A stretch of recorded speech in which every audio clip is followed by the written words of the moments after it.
Uma das artistas que mais tem ganhado notoriedade ultimamente e tem virado a esquerda brasileira de cabeça para baixo, fez uma denúncia gravíssima de crimes eleitorais praticados pela chapa de Lula e Alckmin em 2022, o que deveria, por lei, levar à cassação do mandato do atual presidente da República e à sua inelegibilidade. No vídeo de hoje eu vou mostrar para você essas denúncias, mas antes preciso falar sobre o que aconteceu na Globo News ontem no fim da tarde, minutos depois de ter ido ao ar o vídeo aqui no canal que falava justamente sobre esse mesmo assunto. Deixa eu explicar melhor essa história. Ontem, segunda-feira, 25 de novembro, foi ao ar às 17h30 aqui no canal um vídeo que tinha como título "Saiu pela culatra, Fantástico entrega provas a favor de Bolsonaro ao revelar áudios exclusivos", onde mostrei alguns trechos da matéria exibida pelo Fantástico no último domingo, que continha áudios obtidos com exclusividade pela Globo, e legalmente, por sinal, pois esse inquérito está sob sigilo, e esses áudios provavam a inocência do ex-presidente Jair Bolsonaro em relação à suposta tentativa de golpe de Estado. Pois bem, esse vídeo foi ao ar às 17h30. Apenas 55 minutos depois, exatamente às 18h25, Natuza Neri admitia ao vivo em um programa da Globo News que os áudios, de fato, como eu havia falado no vídeo, entregavam a inocência do ex-presidente. Obviamente, por ser uma militante de esquerda, Natuza não falou com essas palavras. Ela disse que Bolsonaro amarelou. Natuza, por que não foi adiante tudo isso? Em bom português, e eu ouvi essa expressão de um investigador, porque Bolsonaro tentou e amarelou. Essa é a versão desse investigador. E os áudios meio que sugerem isso mesmo. O que talvez Natuza não tenha percebido é que ela acabou entregando mais uma ilegalidade cometida no processo, que foi o fato de um investigador ter passado para ela informações do inquérito que está sob sigilo, ou pelo menos estava sob sigilo no momento em que as informações foram entregues aos jornalistas, porque nessa terça-feira o ministro Alexandre de Moraes derrubou o sigilo sobre o relatório da Polícia Federal, mas no momento em que as informações foram repassadas e os áudios foram repassados, ainda estava tudo sob sigilo. Só que tudo isso, obviamente, não dará em nada, assim como já não foi aberta investigação sobre nenhuma das ilegalidades cometidas por Moraes e seus auxiliares no STF e no TSE, que foram reveladas pelas conversas vazadas há alguns meses. Enfim, eu vou soltar aqui o restante do comentário da Natuza Neri, que, com outras palavras, acaba admitindo que as provas obtidas pela Globo provam a inocência do ex-presidente Bolsonaro nesse inquérito. No fatídico dia da campana, perto da residência do Alexandre de Moraes, houve um comando para que se desmobilizasse aquela missão, se abortasse. Aborta. Esse foi o comando, e também teve um outro cancela o jogo.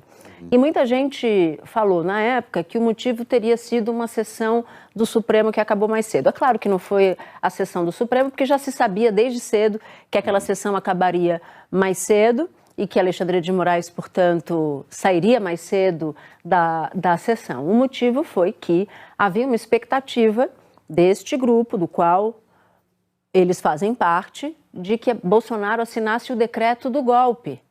E aí o decreto do golpe, uma vez assinado, publicado no Diário Oficial da União, abriria margem para que a turba prendesse Alexandre de Moraes. Então, a sincronia, a coreografia era essa.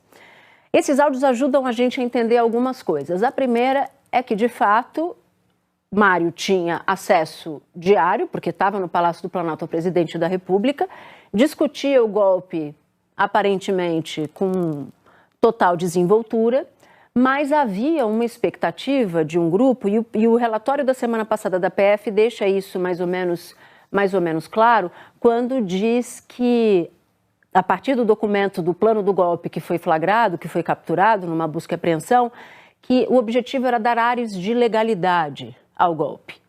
Então havia uma preocupação, e isso parece ser uma preocupação de Bolsonaro a partir dos diálogos que a gente tomou conhecimento agora, no Fantástico, que Bolsonaro tinha medo de dar na cara que era um golpe.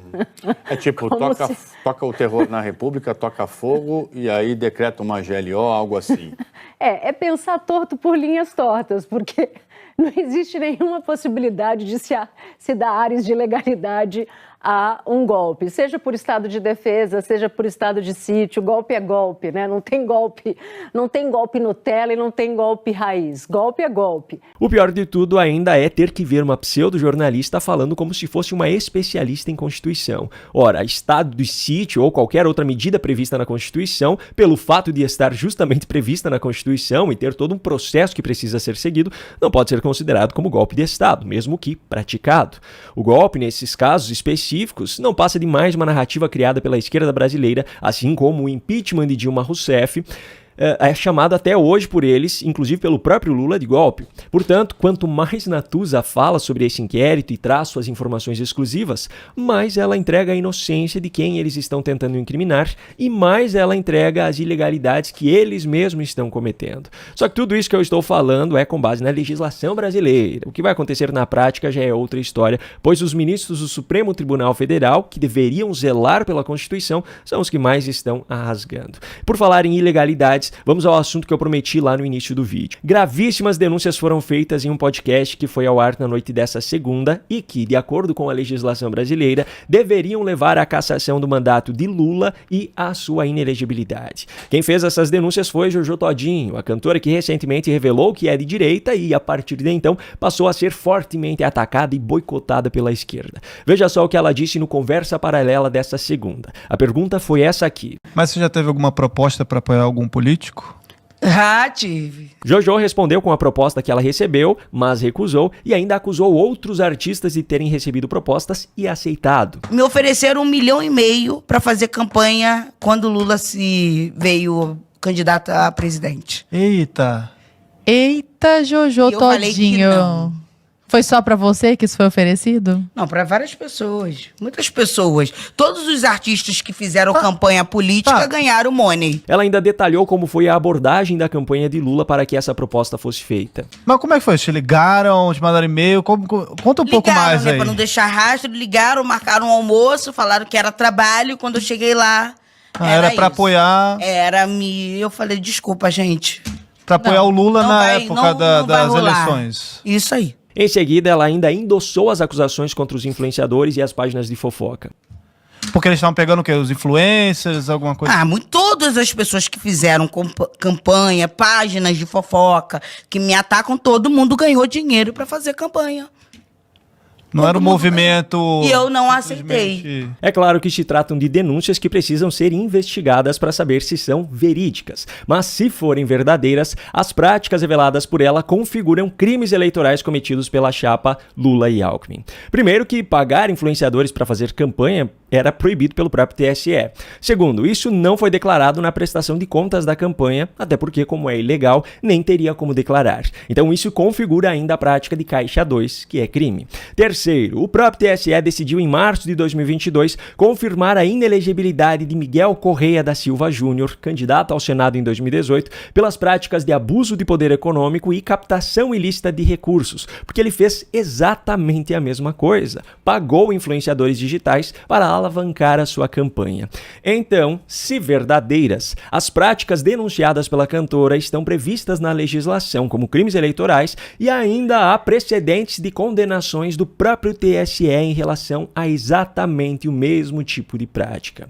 Diante das falas de Jojo Todinho, o deputado Gustavo Gayer informou que entrou com uma denúncia de crime de Caixa 2 contra a campanha de Lula. Como eu falei, se confirmadas com investigações, elas devem fazer com que o mandato de Lula seja cassado e ainda seja declarada a sua inelegibilidade. Mas, sinceramente, eu acredito que nenhuma investigação será aberta e os motivos todo mundo já sabe. Espero muito estar errado sobre isso, mas recomendo que não sejam criadas expectativas sobre o caso.